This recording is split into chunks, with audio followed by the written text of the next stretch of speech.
All around me are familiar faces, worn out places, worn out faces, bright and early for their daily races, going nowhere, going nowhere. This is another episode of Full Disclosure from InfinityExist.com. I'm Knox, this is Patch, and today we're going to show you how to set up a secure shell or SSH server. We're going to show you how to tunnel into that server.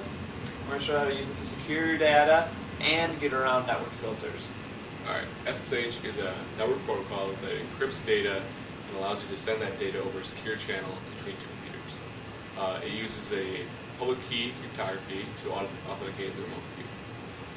And now we're going to show you how to set up those servers on Windows and Linux. Yep. Alright, first we're going to show you how to set up the SSH server on Linux.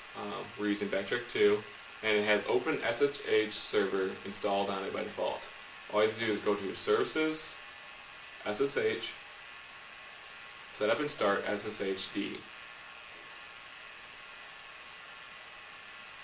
This will automatically set it up and create the private and public keys. These keys and usernames will be based off of your local username and passwords. It's going to display your local NATed IP address, but that's not the one you're going to use to connect to your SSH tunnel from a remote computer. To find out what your external IP address is, we're going to use the website ipaddress.com. Address only has one B in it.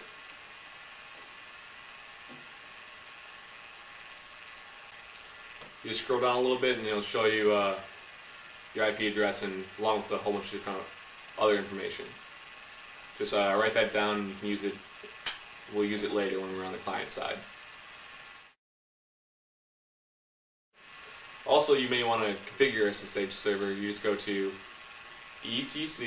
etc-ssh, that's the directory for OpenSSH, and you just edit the sshd_config. We're just going to use the cat command to display with the contents.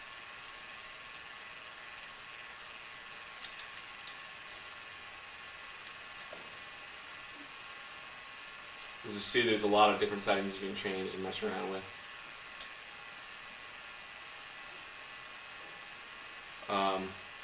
The default port is 22. You may want to change that for some reason. Yep.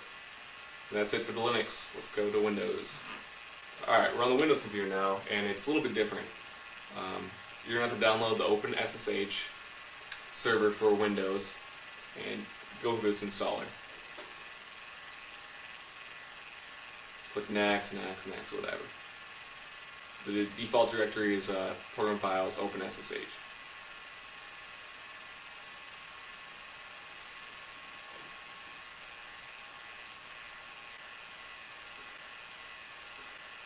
And it lets you know that you have to create a password file or else you won't be able to connect.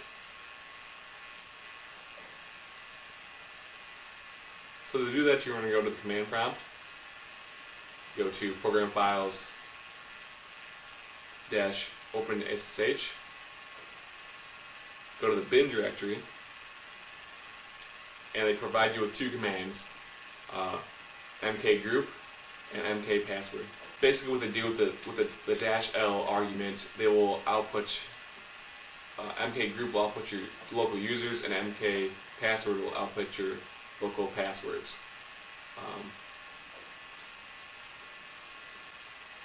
Basically what you want to do is you want to dump the output of both those programs into etc group and etc password.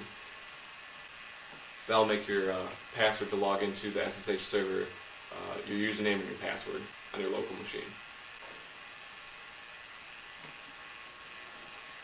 Also, you can config the SSH server the same way by going to etc/sshd_config.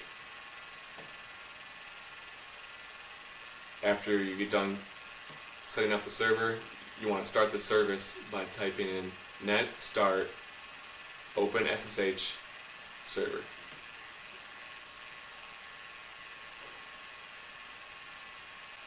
And as you can see with the netstat command, it's running on port 22, the default port. Alright, and that's it for the Windows server. Alright, first we're going to show you how to connect to the server from Linux.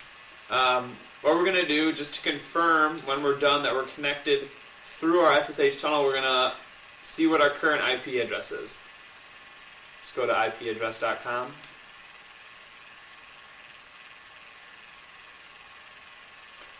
And just take note of that so you can compare later.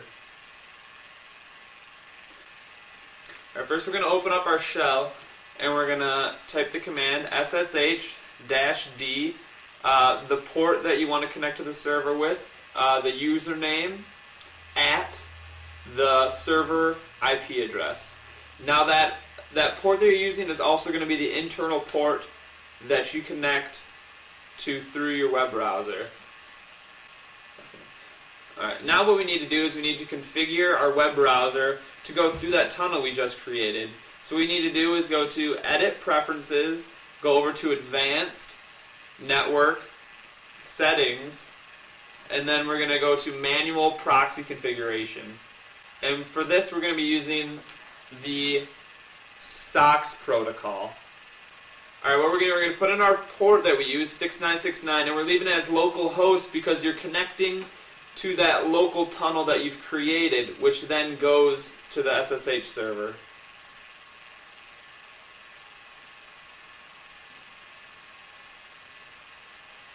And now just to verify that we are actually connecting through that tunnel, you see that our IP address has changed to the IP address of that server. And now you can go ahead and surf the internet securely. Now that's it for our Linux.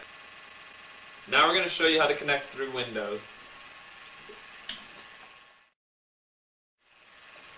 Alright, again, we're going to use ipaddress.com to verify at the end that we've actually made that connection to the server.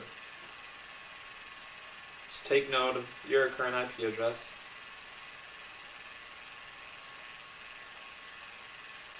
Alright, for this what we're going to use a nice little program called Putty. It's a Telnet and SSH client. And first what you want to do is in the session under the host name you want to put in the IP address of your SSH server. And then you want to go down to the SSH tab and tunnels, and you're going to want to put in the port that you want to connect to that server with. And then you want to choose dynamic and go ahead and add that and open up your connection. You want to log in as the username and password that you have set up on your server. And again, you see that we've made that connection. Alright, now that we've made that connection, we need to set up our web browser to take advantage of the tunnel we've created. Again, go to Advanced, Connection Settings, Manual Proxy Configuration, change the SOX host. We have localhost under the 6969 port. Hit OK, OK. And now we're going to refresh this page. And it's going to show that we have made that secure connection through our tunnel.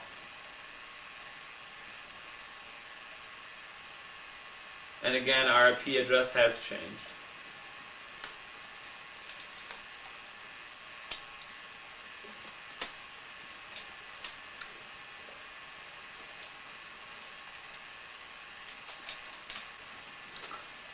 Alright, now that we've showed you how to set up that secure tunnel between your client and server, we're going to show you how to take advantage of that. Not only does this allow you to secure your web data, but it's also going to allow you to bypass just about any web filter out there that's on that network. So like for instance, like game filters maybe that your university blocks. What we've done here is we've set up World of Warcraft, we've blocked the ports on our router, and we're going to show you how to get around that using our secure SSH tunnel. Alright, first off we're going to show that World of Warcraft is blocked on this network. Just going to try to log in here.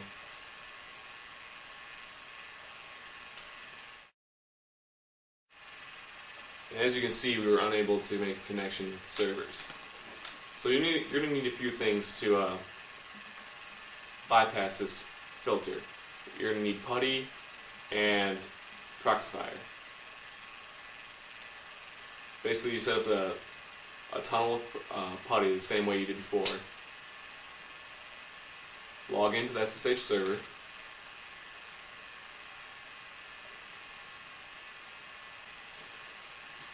And now we're going to configure Proxifier just like we configured our web browser before. You go to Options, Proxy Settings, and you're going to add localhost or 127.0.0.1, internal port 6969, and the SOCKS version 5. Push OK, and now every program that you access the internet with is going to go through Proxifier and in turn go through the SSH server. So now we can open up World of Warcraft and log in and be able to connect to the server just fine. There you go. It's easy as that to bypass filters on web. Like I said, you can use any program with Proxifier to bypass filters. I'm just going to show you here. I'm going to set the proxy settings back to the direct connection to the internet on the Firefox. And as you can see, Firefox shows up in the Proxifier. And once again, Firefox is going through that tunnel to the SSH server. Well, that's it for this episode on SSH tunneling. If you have any questions, of course, on this episode or any other episode, you can hit up our forums. I'm Knox, and this is Patch. You guys have a good one.